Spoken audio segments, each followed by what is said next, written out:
Alright, buterevu gwatulaba n'abatuuliriza ku Kampala Media TV nkubuuzaako nga nkulamusaako munnange webale nnyo bali ddala emirimu gy'otuusaako engalo gwe munnange oba oli awo ng'olina ky'osobola okukola ekyo nno tukitwala nga kya muwendo nnyo gy'oli ate n'ab'omu maka go. Kaakati mu kaseera kano gwatulaba n'abatuuliriza ku Kampala Media TV njagala tutandululeko ku bigere olunaku olwaleero nkutwaleko wali mu disitulikiti ey'e Kayunga nkulage kiki ekiriyo essaawa eno. Embeera nga bweri ebintu nga bwe biri ebintu nga bwe bitambula mu disitulikiti ey'e Kayunga. Oluvannyuma lw'okufa kweyali ssentebe wa disitulikiti ey'e Kayunga omugenzi kaakati nga yali LC5 Fefeka Serubogo Muhammad musajja wa Kabaka ng'ono yasangibwa ku muguwa emanju w'enjuye ku kyalo ky'Ebanja wali mu disitulikiti ey'e Kayunga. Bino nno byaliwo okuzzaako emabega ggwe oba oli awo yabisuwa.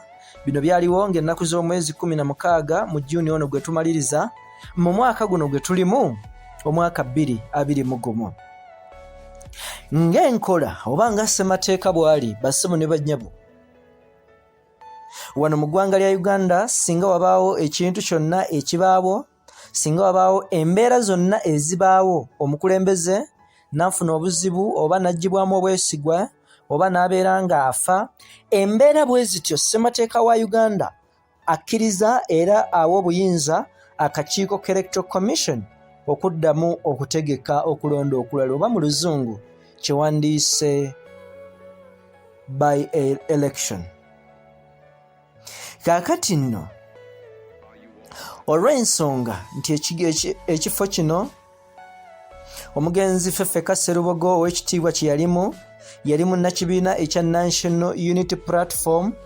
Bamemba ab'ekibiina kya National Unity Platform bangi beesowoddeyo okulabika nga ate balabika nga beeyimba mu ntebe eno gye yalimu basobole okulabika nga beetwalira obukulembeze buno.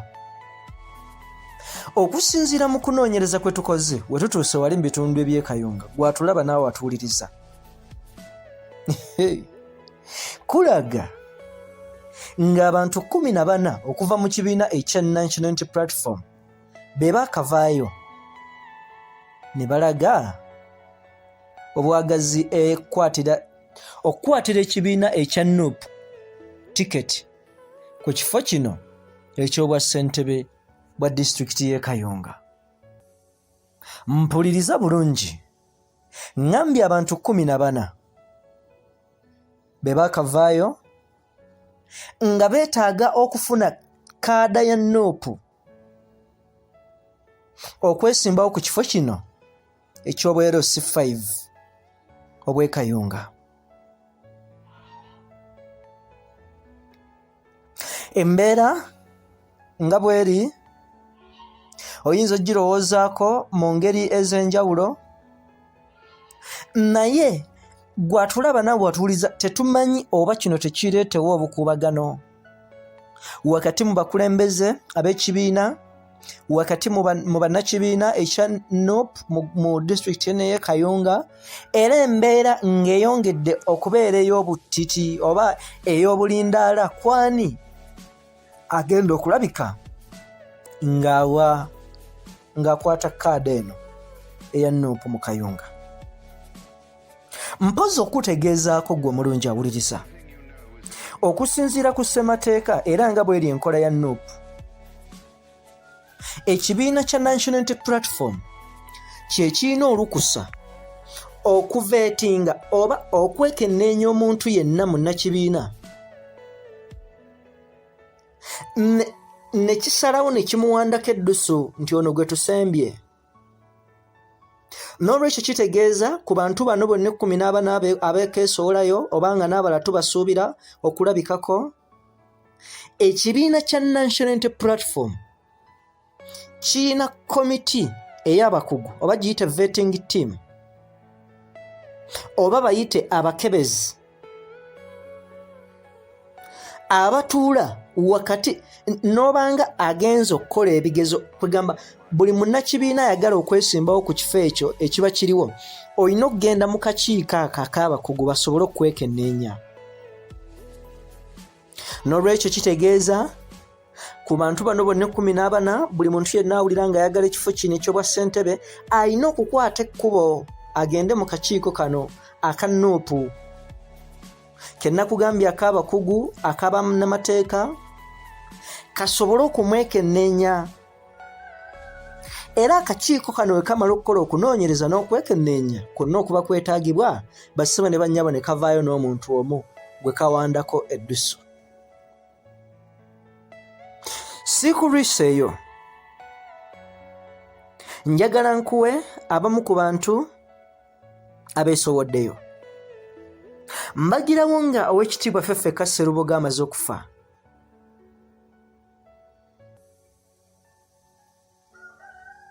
Omukozi wa Beat FM era ng'ono former Bale constituency MP aspirant ng'ono yeesimbawo kuba MP mu district eno ey'e Kayunga mu constituency wali ey'e Bale.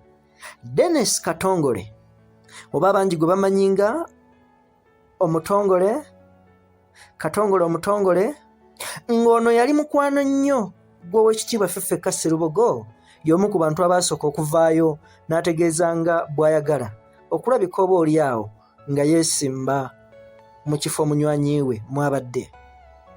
N'olwekyo kitegeeza omu ku bantu abatunuuliddwa Nelisa Joji oba abaasooka okuvaayo ne balaga obwagazi ku kifo kino ye Katongole Omutongole. We tuva mu Katongole Omutongole tudda ku mukyala Harriet Nakwedde. Ono naye yali yeesimbyewo ne Aida Nantaba ku kifo ky'obwa district woman representative ku kifo ky'omubaka w'omukyala owa parliament wa district y'e Kayunga, naye avuddeyo bassebo ne bannyabo n'alaga obwagazi mu kifo kino ekyokubeera LC5 wa district y'e Kayunga.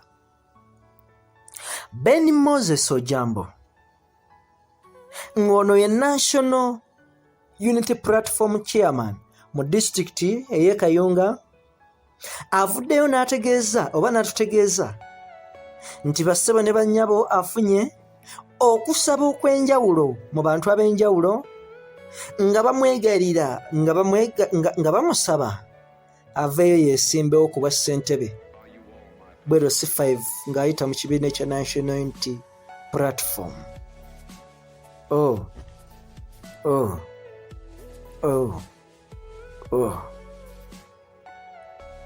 Ben Moses Ojambo ayongedde n'alambulula n'ategeeza nti nno ye tagenda bikomyoko era agenda kutuulako mu kakiiko ak'abakugu mu disitulikiti eno ey'e Kayunga bongere okutuula bateme empenda oba bongere okwetegereza oba okugaayagaaya mu nsonga eno oba asaanidde okulabika ng'ajja ku kifo eky'obwa LC5.